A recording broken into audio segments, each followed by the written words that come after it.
хамтарч оролцсондоо үнэхээр их баярлж байна. Ойр бид нар ч уулзалтаагүй уулзалтгаараа инээж хөөрж аль талдаа бас уран бүтээл ихтэй байсан учраас ингээд энэ тавшааныг далимдуулаад бас жүжигчд болсон хойно 4 сарын 1-ний мэндийг Mass Production-ийнхэндээ хүргье.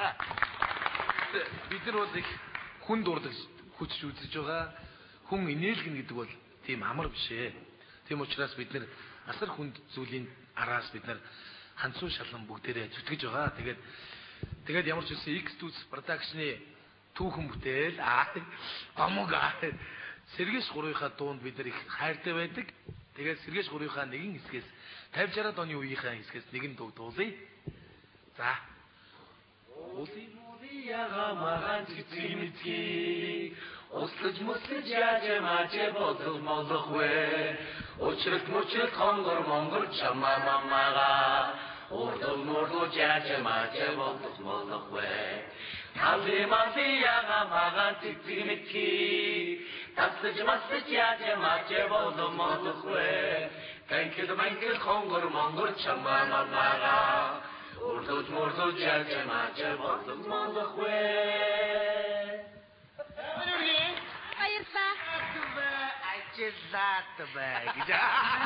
Нэвтрүүлгээ үзэж сууж байгаа үзэгчдэд зориулаад X2 Production-ы багийн ахлагч Оноо ах маань үзэгчдэд ямар танай production-ы зүгээс ямар тоглолт уран бүтээлээр бэлэг барьж байгаа вэ? Тэр талаараа бас сүүлийн үеийнхээ уран бүтээлийг бас үзэгчдэд танилцуулна гэж хүсэж байна.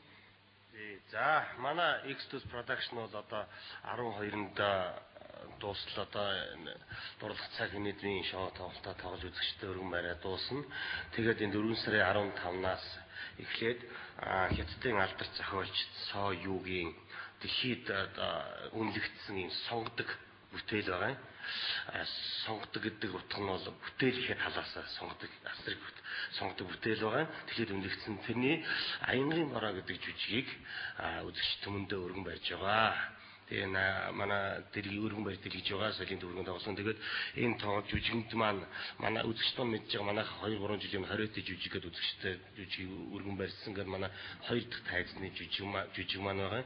Энд бол одоо найруулагч найдан дэрж маань найруулж байгаа. Тэгээд урилгаар Сөрийн сойрхол жүжигчин Төмөрбаатар Ахман гавья жүжигчин Сарамтуй ягч манаас урилгаар тоглож байгаа. Ингээд X2 Production бүрэн бүрэлдэхүүнээр тоглож байгаа. Ингээд Хятадын алдар зохиолч Соёгийн Аянгын бороо жүжигийг өргөн барьж байгаа.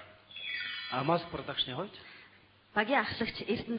За Mass Production-ийн сая Монгол төгрөг мандтайгаа гэдэг инэдмийн хөтөлбөрөөр тоглоод амжилттай тоглоод дууслаа. Тэгээ одоо инэдмийн баяр зориулж бид нэр 4 сарын 1-ээс 5-ны хооронд соёлын төвөргөнд энэ тоглолтоо бас үзэгчдийн бас хүсэлтийн дагуу тавуудаа тоглох гэж байна. Тэгээд 4 сарын сүүлээр бид нар зөвхөн залуучууд зориулсан бас одоо тэгээд оюутнууд төгсөж байгаатай холбоотой бас залуучууд зориулсан шинэ уран бүтээл хийх одоо бэлтгэл ажилд орчод байна. Тэгээд цаашдаа бол энэ иймэрхүү уран бүтээл ажилтаа байна да. За тэгэлгүй яг ингээ хоёр багийнхандаа хоёр багийн болцоог ашиглаж байгаа юм чи нэр миний хөрс чөтгөр гээд Тэнгис соёмд гарч байгаа шүү дээ. Эч рекламч өөр үнтэй байдаг чи үнгүү ганц реклам юм чи ашиглаж Тэнгис соём киноч яд миний хөрс чөтгөр. Бүр дэрэг хөлөх боломжийг ашиглаад гэдэг чинь тий. За ингээд 4 сарын 1-ний баяр буюу инэдмийн баярын өдөр зориулсан X2 Production, Mass Production-ийн маань одоо авиаслаг, цоглог, ээлж хүчтэй уран бүтээлчд оруулсан асуулт хариулт цэнгэнд тань мэдхүн Centaur нэвтрүүлгийн маань энэ удаагийн дугаар өндөрлөх болж байна. Инээд гэдэг маань худалдахдахгүй, гуйгдахгүй, зээлэгдэхгүй хүнд байдаг хамгийн сайхан мэдрэмж шүү дээ. Инэдмийн баярын энэ өдөр үзэгчид та бүхэндээ инээд бэлэглэж халуун алга туршилтаар урамшин уран бүтээлээ тойрогдог эрхэм уран бүтээлчид та бүхэн манай нэвтрүүлэгт оролцсонд баярлалаа. Инэдмийн баяр гэж зөвхөн өнөөдөр инээх биш. Та бүхэн амьдралдаа өдөр бүр инээмсэглэж яваарай гэж та бүхэндээ хүсье. UBS телевиз тулгцсан студ хамтран бэлтгэн явуулдаг Centaur нэвтрүүлгийн маань туршид бидний таамагласан эрхэм үзэгчид та бүхэнд маш баярлалаа. Ингээд та бүхэнд инэдмийн баярын мэндийг хүргээд энэ удаагийн дугаараа өндөрлөж байна.